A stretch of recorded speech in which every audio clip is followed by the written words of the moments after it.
વસંત પંચમીના શુભ દિવસે માઉમિયાની નવીન ધજા આરોહણ હિન્દુ ધર્મશાસ્ત્ર અનુસાર વસંત પંચમી પર્વનું વિશેષ અને અલૌકિક મહત્વ છે.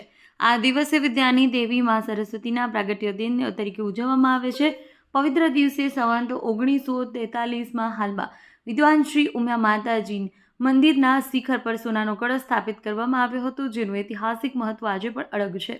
કુળદેવી મા ઉમિયા માતાજીના પ્રાગટ્ય અને તીર્થ સ્થાન એવા ઉમિયા માતાજી મંદિર ખાતે આગામી 23 જાન્યુઆરીના રોજ પરંપરાગત રીતે વસંત પંચમી મહોત્સવની ભાવભીની ઉજવણી કરવામાં આવશે. પરંપરા મુજબ વસંત પંચમીના દિવસે શુભ મુહૂર્તે વૈદિક મંત્રોચ્ચાર સાથે સવારે 10 વાગે નવીન ધજા આરોહણ કાર્યક્રમ યોજાશે.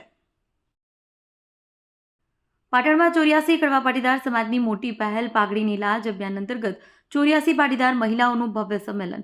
84 કડવા પાટીદાર સમાજ દ્વારા દીકરીઓ અને મહિલાઓમાં જાગૃતિ લાવવાના હેતુથી એક મહત્વપૂર્ણ પહેલ હાથ ધરવામાં આવી છે.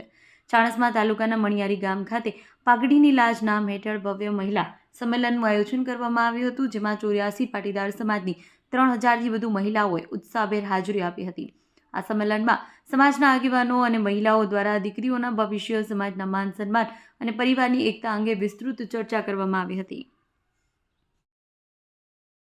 વિસનગર તાલુકાના મહમ્મદપુરા ગામમાં મનરેગા યોજના હેઠળ મોટા કૌભાંડના આક્ષેપો થયા છે. ગ્રામજનોએ 42 બોગસ ખાતા ખોલી સરકારી નાણાંની ઉચાપત થઈ હોવાના દાવા કર્યા છે. આ મામલે ગ્રામજનોએ તાલુકા વિકાસ અધિકારીને આવેદનપત્ર સુપ્રત કરી નિષ્પક્ષ તપાસની માંગ કરી છે. ઊંઝા સ્થિત શ્રી ઉમિયા માતાજી સંસ્થાન દ્વારા અંબાજી ખાતે કરોડો રૂપિયાના ખર્ચે નવનિર્મિત જય સોમનાથ ઉમિયાધામનું લોકાર્પણ આગામી 25 જાન્યુઆરી 2026ના રોજ કરવામાં આવશે.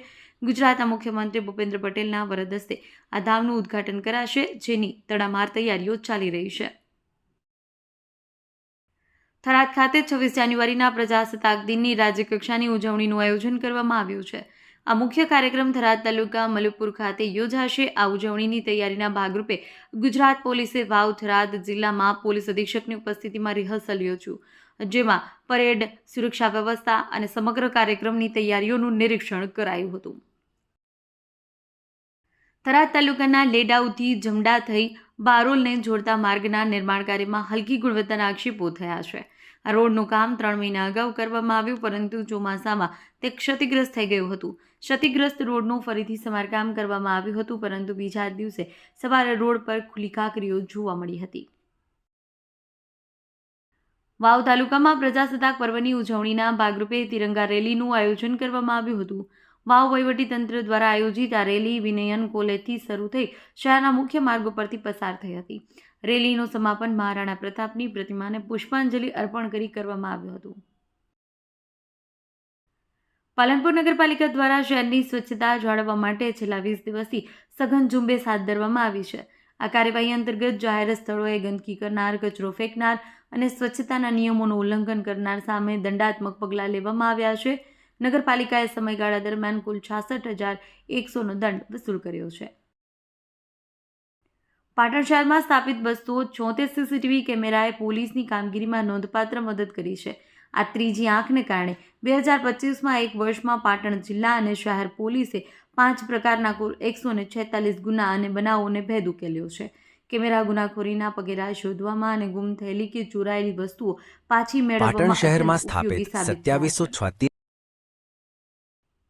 પાટણની હેમચંદ્રાચાર્ય ઉત્તર ગુજરાત યુનિવર્સિટી ખાતે 20 અને 21 જાન્યુઆરીના રોજ 2 દિવસીય આંતર કોલેજ યુવા મહોત્સવ કલ્પવૃક્ષનો પ્રારંભ થયો છે. આ મહોત્સવમાં ઉત્તર ગુજરાતના 5 જિલ્લાની 132 કોલેજોમાંથી 1500થી વધુ વિદ્યાર્થીઓ ભાગ લઈ રહ્યા છે. આ વર્ષે 992 યુવતીઓએ નોંધણી કરાવી છે, જે યુવકોની સંખ્યા કરતાં બમણી છે.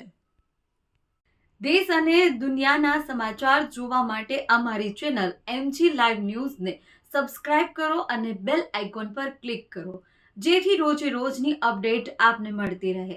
સાથે જ અમારું ફેસબુક અને ઇન્સ્ટાગ્રામ પેજને પણ ફોલો કરો.